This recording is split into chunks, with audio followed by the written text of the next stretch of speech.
That is right. You're listening to and watching the Arsenal Review USA podcast. It's the podcast for the American Gooner in association with Arsenal America. Lots to talk about. Well, you can find us at arsenalreviewusa.com. If that isn't plainly apparent by the YouTube live feed that we're on, that says Arsenal Review USA somehow on it. But we're in good spirits. That's why we're so discombobulated here.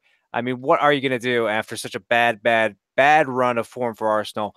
And then immediately it's followed by a week of firsts. The first win at the San Siro since, well, that's a pop quiz.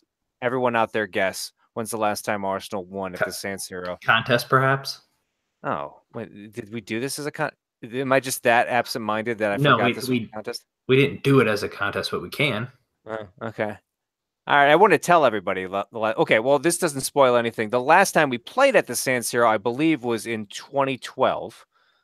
We lost quite badly there. So that was not the last time we won at the San Siro. I think that was a 4-0, I want to say, which was, I believe, Arsenal's heaviest defeat in Europe at the time. Yeah, which is odd because it might still be.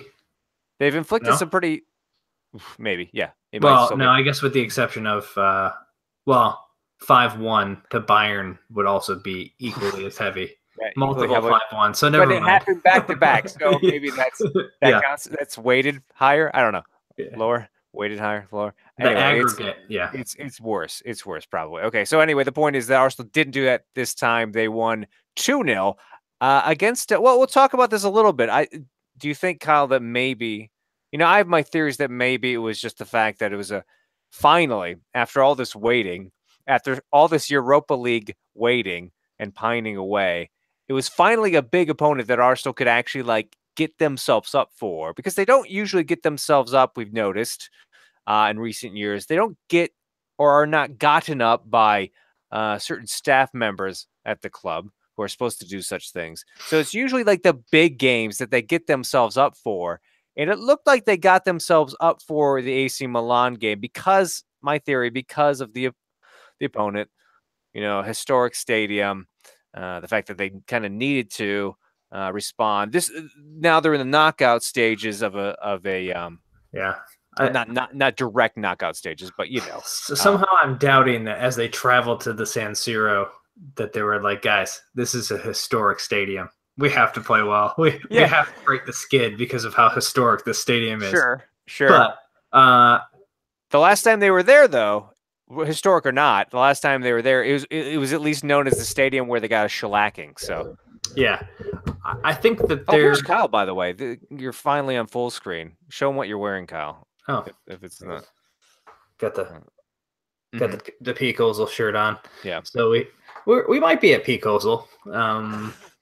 Maybe now that he has some other peak players around him, it's from a creativity standpoint, but maybe more so Watford than AC Milan. But he had some dimes against AC as well. But I think if you look at the match, obviously the worst skid in Arsene Wenger's tenure at Arsenal, an all-time low probably over the past 20 seasons in terms of not only domestic form, but form just across the board. We had lost our previous game in the Europa League, you might remember, knowing that we had lost to Ostersund at home.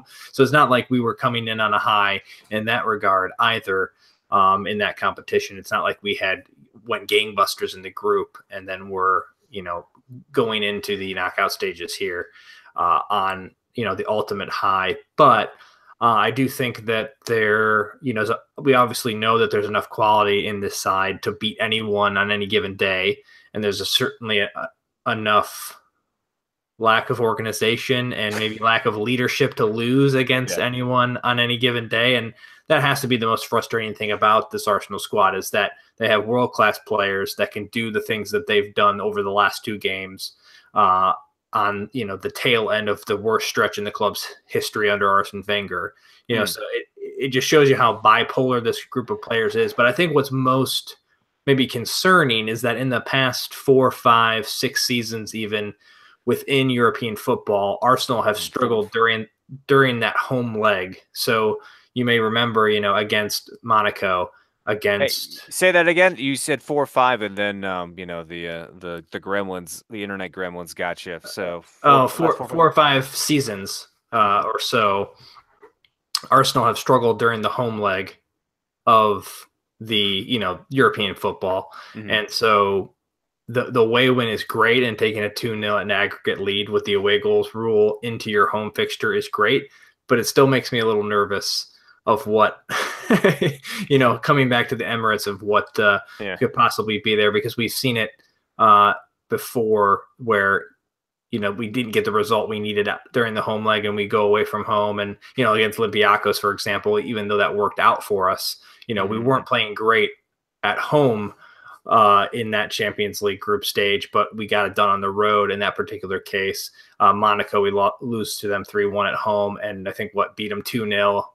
So didn't quite get it. The away goals rule came into effect just barely there. Same thing with AC Milan. Well, the one you mentioned, I guess it was away from home, but there are plenty of examples over the last couple of years of Arsenal, kind of crap in the bed, so to speak, during the home leg. So Right. it is a little nerve wracking, but I mean, overall, to keep a clean sheet, I think is probably the most important thing. To not concede any sort of goals and come away with a victory is pretty well done.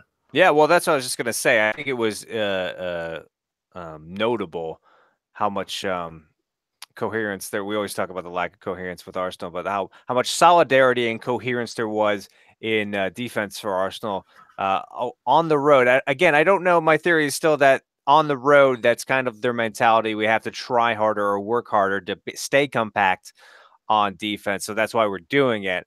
And whereas then you saw them in the Watford game, maybe not as compact. There were several stretches, I think, right before and after halftime, where Watford pretty much dominated the game and had Arsenal really under the cosh there. But the AC Milan game, it was a very different story. I think it almost seemed like AC Milan at the end just kind of like did an Arsenal where they they pass around so much, like sideways and what have you, just like really unproductive passing, not penetrative at all. That they just like they get I want to say get bored, they get tired and they run out of ideas almost. That's how they seem to they seem to come across at the end of the game. I know they had some good chances at the in the first half. There's Mm-hmm. one that was kind of like missed from inside the penalty area for Milan, and then Yeah, there are a and couple Ospina did well to come out on quite a few. Yes, yeah. And Sometimes coming out too much, but yeah, he had that kick save yeah, on the one where the whoever it was clean through on goal. So yeah, there were some hairy moments, but not really, not as many as you would expect. Um, you know, from Arsenal on the road against a big European opponent. So that was a pleasant surprise to say the least. And hey, after all that Arsenal's been through, it's just nice to see them get the win on the road and then get it against such a big opponent uh, in a European fixture when they're coming back home and kind of need to get something good, kind of need to get a foothold. They got a really good one by winning in Milan. So I don't know what more we can say about that. Do you feel bad that we're not saying more about Arsenal after we said so many bad things about them in the last several weeks and months? It's just the human disposition that you can more easily say a lot of bad things about somebody or a yeah. team or something, but then when they do well, you just kind of like, oh well, yeah, Well, that's it looks like they're playing so well, Joel, that you've went with the Tottenham jacket this evening. oh no, it's green. It's green. It Sorry. looks blue. Looks blue from my end. Yeah, let's. I'll just kind Oh, of there you show go. You can just something. hide the logo Oh, there. Yeah, yeah. I guess you got Sorry. the red underneath. Yeah. Um, Yeah. Well, yeah, I like to think I'm jinxing Tottenham by this, although they won the last game, but yeah. After being knocked out of Europe. yeah, Yeah. 1-1. Well, that too. Yeah. Yeah, so the Italians, they came through in that regard, but then Yeah. of course did what Right. they needed to do for Arsenal. But I think, yeah, you look at the not much more to say on the match. Obviously, a great result, but I think if you think about it holistically in terms of Arsenal's form and just the doldrums that we were in, not only as a club and the form, but also as a fan base. I mean, the just so much to be said about the sky is falling for sure, but also the lack of communication from the board or ownership, and that's nothing new, but it obviously is elevated to new levels when the club is performing so poorly. But also, like, will Arsene Wenger get sacked? What are they going to do about it? How tarnished is his legacy because of all of this? And I think it had the result been negative, even a draw. I mean, I think Arsenal had to win that match in Milan to restore some sort of hope for a season that is all but gone out the window at this point in every competition, with the exception of the Europa League. So very, very positive in that regard. I don't. Obviously, they can't sack Wenger now. You can't go and sack a guy that just won away in Milan and took it to Watford at home. That probably wouldn't be the right decision. I'm not saying that this, even if we win the Europa League, and actually it would be the perfect opportunity for Wenger to say, okay, I've regained some of this legacy that I was. He's never, that's the one to lose. Did you just say that? That's the one thing that eludes him still is a European trophy. Yeah. Champions League, obviously, but a European. Yes. I mean, if I'm him, I'm just dumping those eggs. I'm gathering as many eggs as I can find and putting them in that Europa League basket and hoping I can get that and then maybe step away. Because I don't like this back and forth with different quotes about, well, I have this contract for another year and I've never been a person to not honor my contract. And, hopefully that doesn't come into effect. But all that said, he will not ever not have a contract, So of course he's going to say that when he's trying to, it sounds like, protect his own job. Which I don't think he needs to do. I think he's always got it. So it's definitely going to have to be his decision. If the check is big enough, which it is in his case, it always is. He'll honor anything. Yeah. I mean, why would you honor it for? Why, why would the check ever? This is a side trip, but why would the check ever be an issue for a guy who doesn't even go home? What? How much nicer a bike could you? He rides his bike a lot. How much 400 square foot flat. That he's got. Yeah. Because he sleeps in his office, which is the one area. It's like the White House. I mean, if you've ever taken which of course you and I have, but those listening and watching, if you've ever taken an Emirates Stadium tour, they post armed guards. Not really, but it's the equivalent of the armed guard for a stadium tour outside Arsene Wenger's office. You are not allowed anywhere near that place. Just off of the locker room there.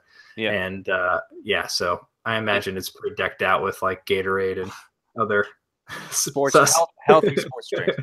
Sustenance for him to survive on as he sleeps there. But no, all Rabbit Trail shortened from this point on. Rabbit Trail? No. Yeah, Rabbit Trail. Yeah, Rabbit Hole.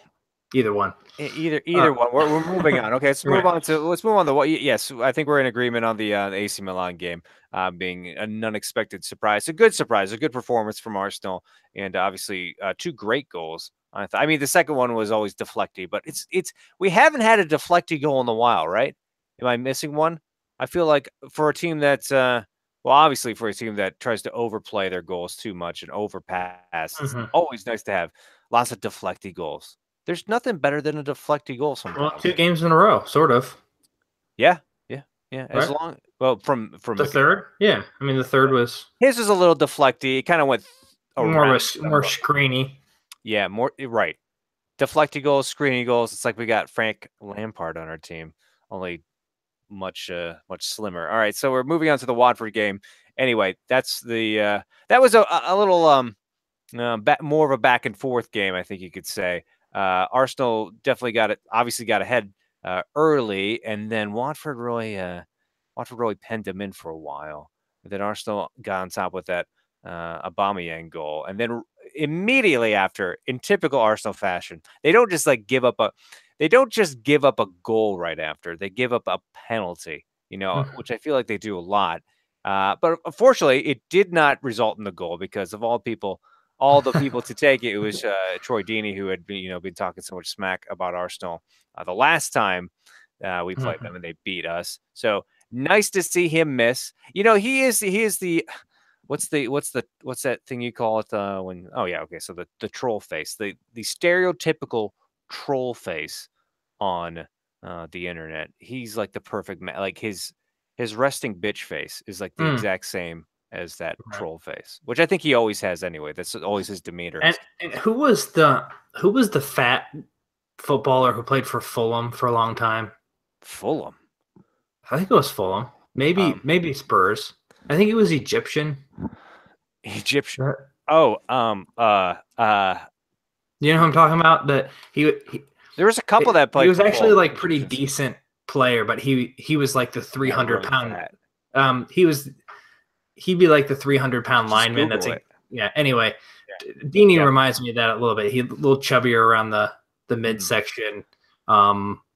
He makes Mm. up for what he lacks on the footballing pitch with running his mouth. Mm. But yeah, it's been a really weird week for Arsenal, or just a weird calendar year so far, or just season in general. When the guy that's running his mouth from the previous game takes a penalty, which is saved by Petr Cech, who needed the save to get his 200th clean sheet in the Premier League. And you're talking about a guy who never saves penalties. So he actually did Right. something good to help him obtain a record in the Premier League in an Arsenal shirt. So, I mean, if that's not like the epitome of weird, or just like this season as a whole, I don't know what else is really. Mido? Was it Mido? As an Mido. There's a couple of instances ago. No, it wasn't Mito. It was Because he was taller and lankier. Yeah, it will come to me maybe towards the end, but Let's keep Googling. So anyway, yeah, yeah. that's what we do on this show. You watch us Google. All right, so Watford, a scary game. Could have been a worse game, because obviously if that Deeney goal had gone in, not only would we have to have lived with the Deeney trash talk that would have inevitably followed, but then we would have been 2-1 ahead as opposed to 2-0. And all kinds of bad things could have happened then. As it turned out, Arsenal were really on the front foot after that, because Watford had to play for something, being 2-0 down.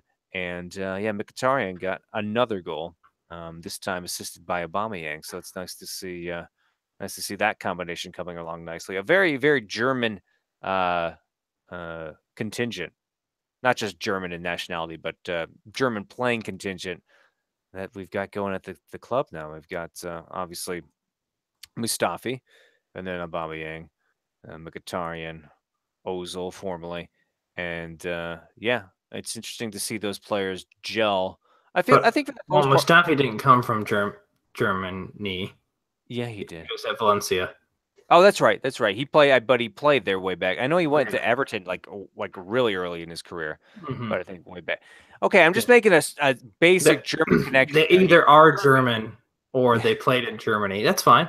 He's actually Albanian. Did you know he's part Albanian? Who, Mustafi? An Albanian coworker of mine told me this, along with Xhaka. She just knows from their last names that they're Albanian. Yeah, great. Yeah, fun fact. So anyway, so that was out. So it's Albania. It's Albania's to blame for both of their lack of production. Oh, so you're blaming Xhaka? Mustafi's had a bad month or so. So it was nice. All that to say, another subplot in this game. It was nice to see him have a good game, I thought, against probably more so. Both. Obviously, he scored the goal in the Watford game, which was just like exactly the same trajectory and maybe a little farther out than the goal he scored against Tottenham. Mm-hmm. He just has a way with those headers. So good to see him have a good game after having many not good games. And then Mkhitaryan, I think Mkhitaryan, obviously we saw good goals or good performances from Ozil as well, but I think Mkhitaryan just has much more of a. It's early doors. Obviously, he's a new signing, so maybe this is just part of the fact that he's trying to prove himself, or feels like he needs to prove himself at Arsenal. But he's definitely more of a, dare I say, Thomas Rosicky type in the way he buzzes around. And he's definitely a lot more active than Ozil.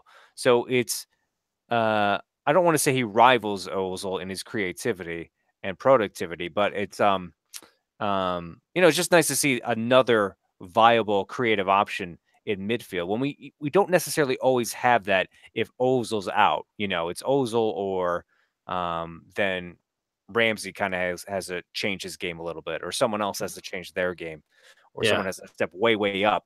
to meet that level. It's nice to have him as another option, and certainly to have him on the pitch at the same time as Ozil. So you Yeah, and saw that with the oh, which goal was it that he played a beautiful through ball? Aubameyang's. Yeah, it Aubameyang's. was second. So Yeah. you saw that when you just when Arsenal got on the break and he kept running. He was Hmm. intent on not just like keeping the ball, but running at the defense and getting distance between him and the midfielders he had just passed up.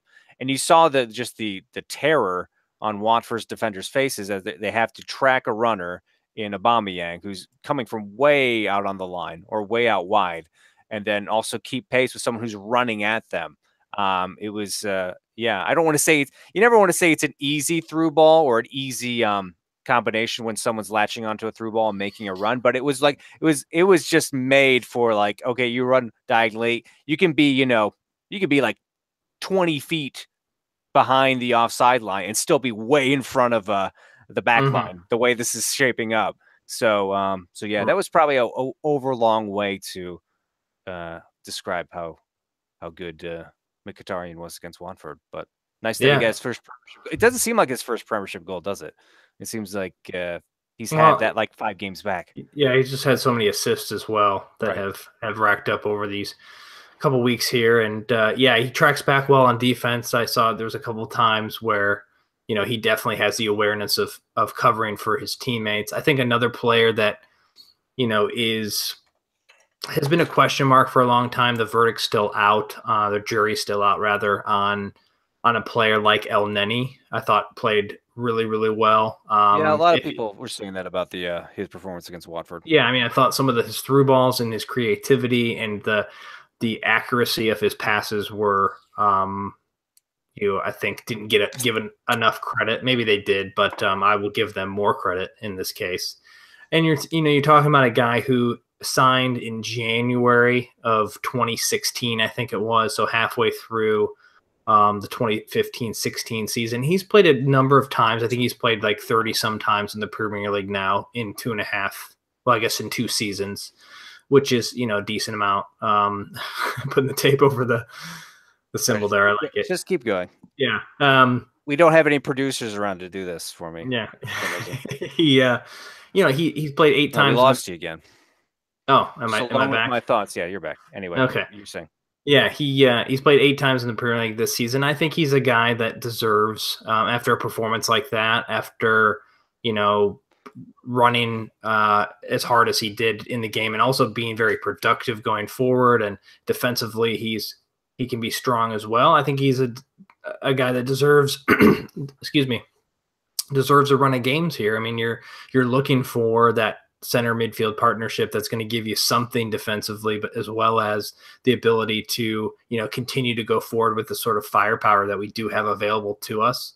And I think you look at a player like him, and he was kind of the Lucas Perez of the midfield, one of these signings that, okay, we signed him and then we're not really using him. And then when he plays well, he doesn't play for like a couple of games in a row after he plays well. Are we going to send him on a loan like every other player that seems to be a pretty good squad player, but for some reason Arsene Wenger doesn't, want to give him a run of games? And I would hate to see a player like him become some of these others that we've seen over time, either come to the squad and do good things and then they ride the bench for the rest of the season, or they go on unload because there's not room for them apparently in the lineup. And I think if you look at a player like El Neni, who's not necessarily small in stature, I mean, he's kind of a skinny guy, but he has a little bit of a physical presence in there. He works hard. We all know the sort of attitude that he brings. He seems to be a pretty cheerful, that's kind of happy to be here sort of guy. And he doesn't lack quality from what we've seen. He certainly makes mistakes, just like any other player that we've seen in an Arsenal shirt, especially this season. Mm-hmm. And so I think if, he can continue, and again, it's Watford, so a small sample size, but, he played really, really well in that Barcelona game, I guess last season or the season before, scoring a goal. And, he hasn't not played in some of the bigger matches, I think, in his time at Arsenal as well. And so, maybe a guy like El Neni, some of our new signings with Aubameyang and Mkhitaryan now kind of finding that Dortmund finesse that they had all those years in Germany coming, into the fold at Arsenal. maybe we can do something here in the league and creep back into fifth, into Europa League a qualification, but Yeah. also, obviously do something with first and foremost with the Europa League itself, given the fact, the result that we got in Milan. So, and normally it probably wouldn't be as positive with either of these results or these two results as a whole, or the players, talking about the player performances over one game at home against Watford. But considering the sort of weeks we've been through these last couple with, again, the worst results, this worst string of form in Wenger's tenure. I mean, you can't get any worse than what we've seen at Arsenal under Wenger, because we've never seen it before. No, we haven't. I think is a very positive thing. And you can continue to be mad at Arsene Wenger if you want and annoyed at the team and not show up to home games, because it looked like the stadium was pretty empty for the Watford match. Mm-hmm. That's all fine and good. But I think as, someone that is watching it from afar, who comments on it every week, it's certainly more positive than we've seen these last couple. Yeah, yeah, and I mean, obviously, there's still a lot of other factors that could, just kind of endemic in the way that Arsenal has been playing the last couple of months, really, that could come up to resurface here in upcoming games. But we won't dwell on those. We won't dwell on the things we've talked about so many times in the last couple of weeks here. We'll just bask in what is the unprecedented double. 2 in a row wins from Arsenal. So obviously, AC Milan coming up here on Thursday, and then who we have after that? Leicester. Leicester away, and then we have a break, international break. Oh, okay. All right. So I think it is. Yeah. speaking of upcoming games and games that we've finished, looks like we got predictions here that were right on both accounts. One including looks like I got it. Wait, no. It looked like a 2-0. It's actually like a 2 and a draw, a D, but it's a 2. I had a 2-2 draw in Milan. You had a 2-1 win, right? No, you had a 2-1 loss. You had a 2-1 loss. It'd be nice if I could write well. Yeah. So no, it's actually so just a quick correction. Stoke at home. Oh yeah, because I'm seeing Leicester is postponed for whatever reason. Yeah, so it's correct. So this is our last fixture in March. So we have, we have 15, 16 days off after the Milan match, which could be vital. And then we'll have Stoke at home with a potential quarterfinal of the Europa League on Thursday the 5th, and then home against Southampton on Monday the 9th, a game in which I'll be in attendance. So, if you're not planning on attending another game this season, if you plan on attending one more game this season, that's the one you want to be at. All right, so I think you went first last time. Yeah, okay, yeah. I think you went first for the last one, so I'll go first for this.